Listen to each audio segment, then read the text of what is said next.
კაპრედიემ დაიჭირე წამი ეს ფრაზა მოგვიწოდებს რომ ვიცხოვროთ დღევანდელი დღით, უნდა ვიყოთ აქ და ახლა, აწმყოში ცხოვრება გვასწავლის რომ ყოველი წუთი ადამიანის ცხოვრებაში არის ძვირფასი, ცხოვრება დღევანდელი დღით ნიშნავს იმ კონკრეტული დროის და მომენტის სწორად გამოყენებას, რომელიც ჩვენ გვეძლევა.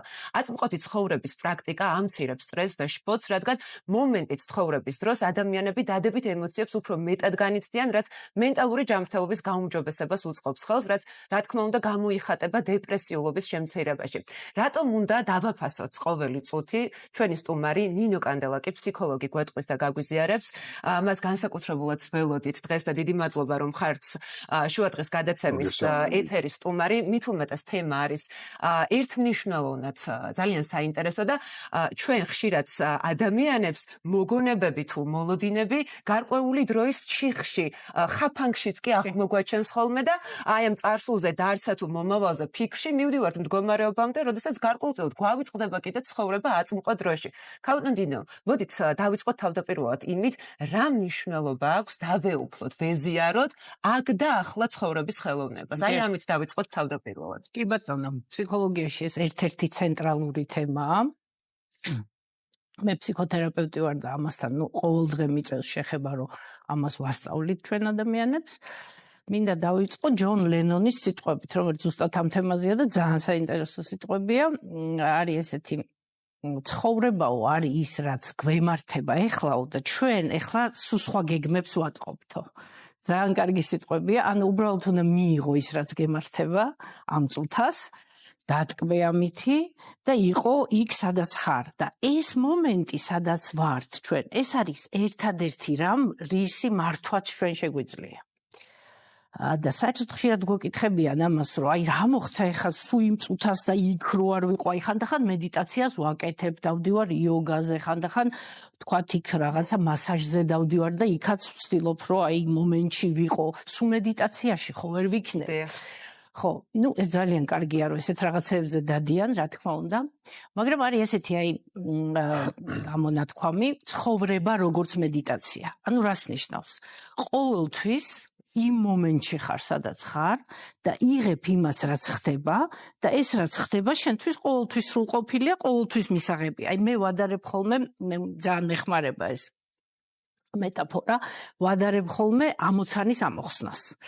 რომ აი მაგალითად თუ არ წაიკითხე ამოცანის პირობა, ხო ვერასოდეს ვერ ამოხსნე ამოცანას, ხო? და აი იქ რო ხარ, სადაც ხარ, ეს არის ზუსტად იმ ამოცანის პირობის წაკითხვა, რომ მე სწორი პასუხი მიიღო. ანუ შენ ის რეალობა თუ არ მიიღე, სადაც ხარ, ვერასდროს იმ ამოცანას ვერ ამოხსნე. ანუ იმ გამოწვევებს, იმ კრიზისულ სიტუაციებს ვერასდროს სწორად, ეკოლოგიურად და შენთვის სასარგებლოდ ვერ გაუმკლავდები და შესაბამისად ბედნიერიც ვერ იქნები, თუ არ ახარ იმ მომენტში. ეს თემა იმ მომენტში ყოფნა უკავშირდება ჩვენს ბედნიერებასაც და ჩვენს მადლიერების გრძნობასაც ძალიან დიდი დოზით, იმიტომ ეს გვასწავლის მადლიერებას, როცა იმ მომენტში ხარ და ბედნიერებასთან პირდაპირ არის დაკავშირებული და ეხლა ვიტყვი როგორ არის დაკავშირებული ბედნიერებასთან. ესე იგი, თუ ადამიანი ეჩვევა იმას, რომ ცხოვრობს გაცნობიერებული ცხოვრებით, ეს ადამიანი უკვე ბედნიერია. ეხლა რას ნიშნავს ეს გაცნობიერებული ცხოვრება? ზუსტად ამას ნიშნავს, რომ იყო ყოველთვის იქ, სადაც ხარ და ყოველთვის შენ შეგეძლოს, რომ ჩართო გონება და გული გონიერი, იყო გული გონიერი, არც მარტო გონება, სადღაც რაღაც ფიქრებში, არც მარტო გული, ხო? ეს ცოტა დაწვრილებით რომ ავხსნა, რას ნიშნავს ეს გაცნობიერებული ცხოვრება, იმიტომ რომ თუ არ ცხოვრობს ადამიანი გაცნობიერებული ცხოვრები და რაღაც დინებას მიყვება, ის ვერასდროს ბედნიერი ვერ იქნება. და რატოა ესე, აი ცოტა რომ ავხსნათ. როდესაც აი ემოციებზე ვთქვათ მაგალითად, ხო? ემოცია ფიზიოლოგიურად, ეს ცხოველსაც აქვს, ადამიანსაც აქვს, ეს ჩვეულებრივი ამის გარეშე, ცოცხლები რო ვართ, ეს ნიშნავს, რომ ემოცია გვაქვს და ემოცია ეს ფიზიოლოგიურად აღმოცენდება, ეს არის რეაქცია რაღაცაზე. ეს ემოცია გრძელდება რამდენიმე წამიდან დაწყებული, გააჩნია რა ემოცია. შეიძლება რამდენიმე წუთით. ყველაზე დიდი შეიძლებაო გაგრძელდეს აი ესეთი მძაფრი ღრმა ემოცია 12 წუთიო, მეტი არა. მე ეს ემოცია თავდება. ეს ემოცია მე ჩვენში იწვევს გარკვეულ შინაგან მდგომარეობას, რაღაც განწყობას, რომელიც მე ჩვენ ქცევას განაპირობებს. აი თუნდაც იმ მომენტში რო არის ადამიანი, ხო და კარგად აღიქვამს იმ სადაც არის და ცხოვრებას უყურებს როგორც მედიტაციას, ანუ სულ იმ მომენტში ყოფნას, ხო?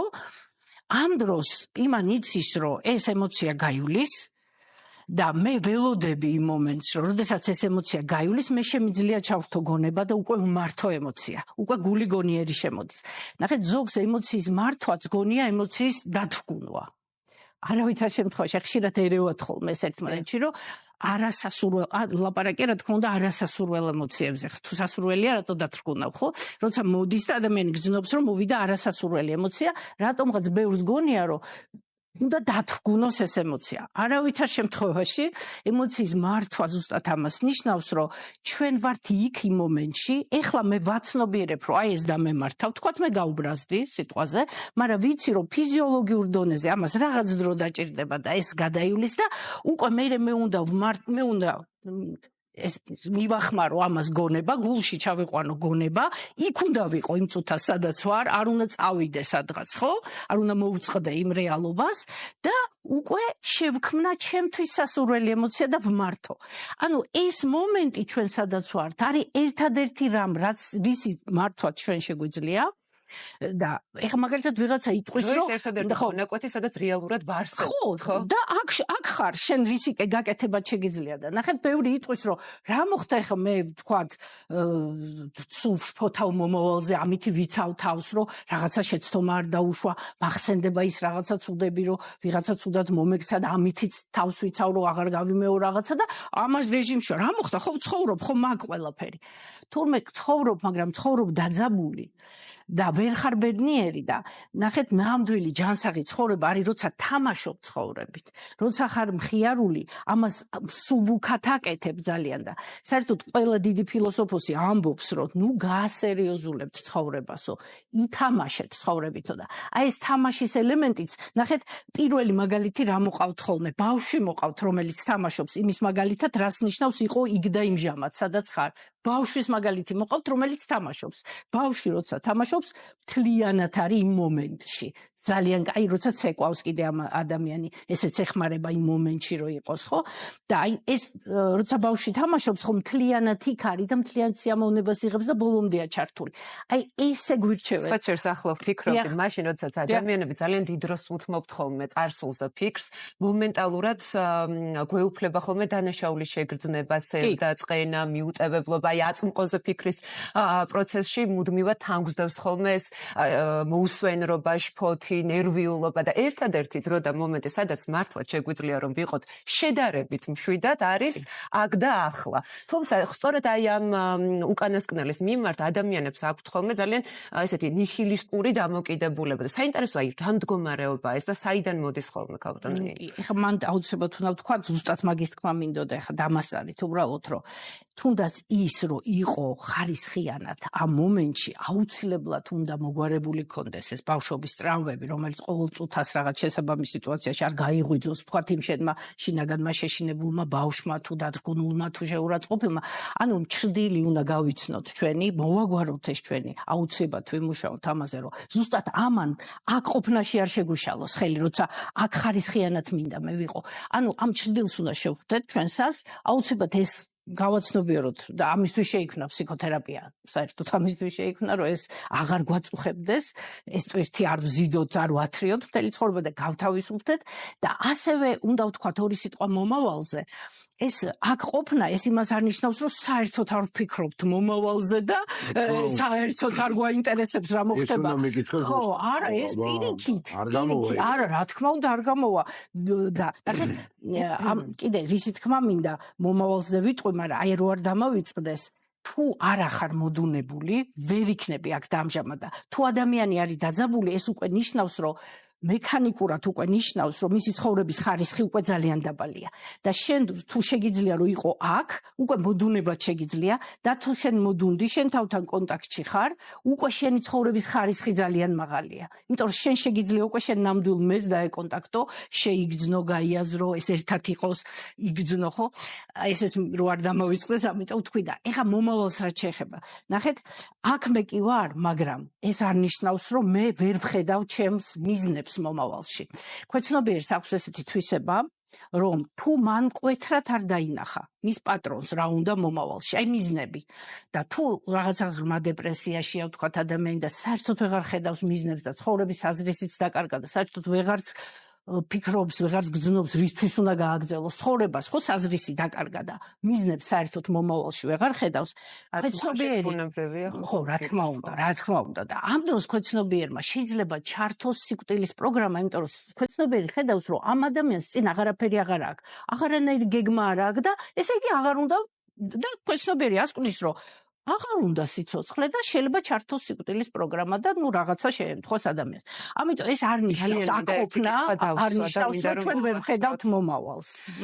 იმიტომ რომ ეს არ არის მხოლოდ დღევანდელი ეთერის პირობებში ჩემი შეკითხვა, ეს კითხვა 35 წლის მანძილზე ყოველ შემთხვევაში რაც ჩემი გაცნობიერებული ცხოვრება მახსოვს, მუდმივად თამსდევს და მაწუხებს ხოლმე. ნუ გასაგებია რომ სამყაროს აღქმა არის ძალიან სუბიექტური და ამაზე დავა გასული საუკუნეების ტრენდია და სამყაროს ობიექტურობა ძალიან დიდი ხნის წინ ჩამოერთვა ვიღაცისთვის წყლიანი ჭიქა ნახევრად სავსეა, ვიღაცისთვის სარიელია და სამყარო ისეთია, როგორი პრიზმიდანაც ვიყურებით ხოლმე ჩვენ. როგორი აი ადამიანების დამოკიდებულება იმ მოვლენებისადმი, რომელთან ერთადაც მას უწევს თანაცხოვრებას, რა თქმა უნდა, სუბიექტის გადასაწყვეტია, მაგრამ ადამიანის ბუნების განუყოფელი ნაწილია უნდოდეს მეტი და ზუსტად აი ამ მომენტში მადლიერება, რომელიც თქვენ აღნიშნეთ, არგავს ხოლმე ამ შეგრძნებას და ეს მადლიერების ოფციები გზადაგზა თითქოს მოშლილ მდგომარეობაში ხრჩება ხოლმე. კი, ნამდვილად. ქალბატონ ნინო, რომ გვითხრათ, რატომ წარმოადგენს მადლიერება, რომელიც აი აქ და აქ ყოფნის ერთ-ერთი მთავარი უნარია ასეთ დიდ პრობლემას და სირთულეს ჩვენთვის ადამიანებისთვის? კი. ვეჩვევით ჩვენ რაღაცეებს და როდესაც აი ეს აქ და ამჟამად ყოფნა მაგაშიც ძალიან გვეხმარება, რომ გაუცნობიერებლად დაძაბულად ვთქვათ, სადღაც კი არ გავარდეთ უცბად სამსახურში, არამედ შევირგოთ ის დილა, როგორი ამინდიც არ უნდა იყოს. რო კიდე ერთი დილა გაგვითენდა, ხო? აი ვთქვათ, იქ ყავას თუ სვამთ დილას, დავაგემოვნოთ. აი ეს აქ და ამჟამად ყოფნა ამასაც ნიშნავს, რომ სხეულთან ძალიან კარგი კონტაქტი გვაქვს და რასაც ვაკეთებთ, იქ აი ჭამა როგორც მედიტაცია, ეგეც არის ესეთი გამონათქვამი, რომ თუ ესე ჭამო გაცნობიერებულად, თუ არ მოიმატებ წონაშიო, იმიტომ რომ შენ აცნობიერებ რას აკეთებ.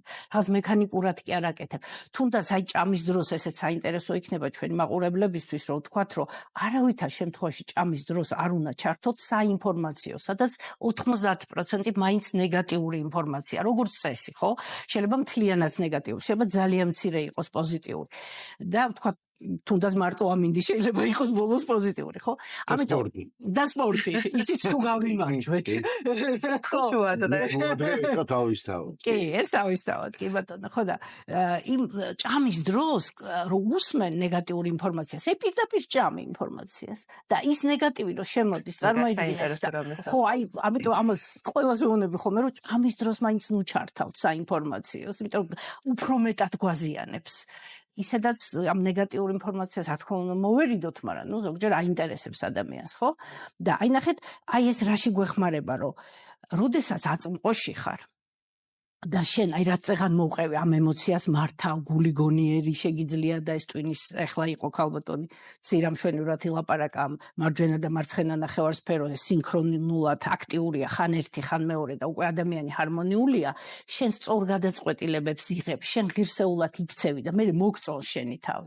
და თუ შენი თავი არ მოგწონს, უბრალოდ ბედნიერი ვერასდროს ვერ იქნები. ნუ ეს მრავალჯერ იკულიეს კიდევაც და დაკვირვებამაც აჩვენა, რომ არაფერი არც სიმდიდრე, არც რაღაც გარეგნული, არაფერი არ აბედნიერებს ადამიანს, ეს ყველაფერი ძალიან მალე ბეზდება. ერთადერთი გაბედნიერებს, რომ შენ ვითარდები, სულის თვისება არის განვითარება. და გაბედნიერებს ეს, რომ შენ ვითარდები, მოგწონს შენი თავი და მოგწონს, რომ შენ ღირსებას ეკონტაქტები, შენ სინდის ეკონტაქტები და აი შვიდად იძინებ ღამე და კონტაქტში ხარ შენ ნამდვილ მესთან. აი ამას გაძლევს ზუსტად ამ მომენტში ყოფნა. ისე ამას ვერ მოახერხებთ, თუ დაძაბულად თუ ხარ სადღაც გაჩხერილი, ხო? უბრალოდ აქამდე ვერ მიხვალ. აი ამ ცხოვრების ხარისხამდე ვერასდროს ვერ მიხვალ და ძალიან დასანანია. ო, ალბათ მე არ ვიცი, ხა გისმენ ძალიან საინტერესო საუბარია, მართლა, გულწრფელად ვამბობ და ქალბატონ ნინო, მე არ ვიცი ხა შეიძლება ვიღაცისთვის არსებობს, მაგრამ მე არ მგონია რომ სრულყოფილი ბედნიერება როგორც ასეთი არსებობდეს გამომდინარე იქიდან რომ ყოველთვის გამოჩნდება რაღაცა რაც აი ამ ბედნიერებას ოდნავ ხინს დაატყობს ხო თავისთავად ხადია თქვენ დაიწყეთ საუბარი ლენონის სიტყვებზე მე არ ვიცი რატო თქვა მაგრამ ალბათ გაცნობიერებული ქონდა რასაც ამბობდა ან პირიქით ბოლომდე არ ქონდა იმიტომ რომ მას რო ის გეგმები არ აეწყო ლენონს გეგმები აუცილებელია ხო ანუ ლენონი ვერ იქნებოდა ვერც თაკო იქნებოდა თაკო ვერც მე და ვერც თქვენ ხო ბუნებრივი ანუ მე ამით იმის თქმა მინდა რომ მაყურებელმა უფრო ზუსტად გაიგოს ეს არ ნიშნავს იმას რომ თუმცა აბსოლუტურად გეთანხმებით ვეთანხმები ყველას ადამიანი ცხოვრობს ერთხელ და უნდა იცხოვროს იმ წამით რა წამშიც არის იმიტომ რომ არავინ იცის რა ელის მომდევნო წამს აღარაფერს ვამბობ მომდევნო დღეებს ამიტომ აუცილებლად უნდა აღვნიშნო რომ აი როდესაც შემოვდივარ ხოლმე რუსთავიაში პირველი რასაც ვაკეთებ შევუვლი ხოლმე კორეაში ნახავ შევხვდები ამ დადებით ემოციებს მივიღებ ხოლმე მისგან შემდეგ უკვე ველოდები ხოლმე როდის წამოვა ჩემი პროდიუსერი ესეთი ამაყი ბედნიერი სახით ჩემთან შესახვედრად და აი ამ მომენტებით იმდენად ვივსები იმდენად ბედნიერი ვარ და იმდენად ვტყბები ამ წამებით რომ იცი რა არის შემდეგ უკვე ის რომ დამღლელი სამუშაო რეჟიმია რაღაცა ყოველდღე სამუშაო გარემოში გიწევს ყოფნა აი ეს ყველაფერი ძალიან უფერულდება და რჩება მხოლოდ კარგი და დადებითი და აი სულ ვცდილობ ხოლმე რომ ის დავიჭირო რაც მე მავსებს მე მაბედნიერებს ამის მართვა შეგვიძლია ის წამი ეგ არის აი ეგ არის თავარი რა განწყობაზე ვიყოთ რა ხასიათზე ვიყოთ აი ეს არის გული გონიერი რომ მარტო რაღაც ემოციას კი არ მიყვები რომ თქვა რაღაც ცუდი ამბავი გაიგე მე ვმართავ ამას და აი ხალ აშასგან მივიღებ კარგ ენერგიას რაღაცას გავიხსენებ კარგს და მე ვმართავ იმ ჩემ შინაგან მდგომარეობას რაშიც მინდა რომ ვიყო და გეგმებსაც აუცილებლად მომავალზე ძალიან მაგარი ყუღრმის ვარ და ავიღო პირობა რომ კიდე მოხვალთ და მობრძანდებით ჩვენთან დავყვირდეთ იმიტომ რომ ყოველთვის სასურველის პუნქტი და ის წამიც ერთად გავატაროთ ერთად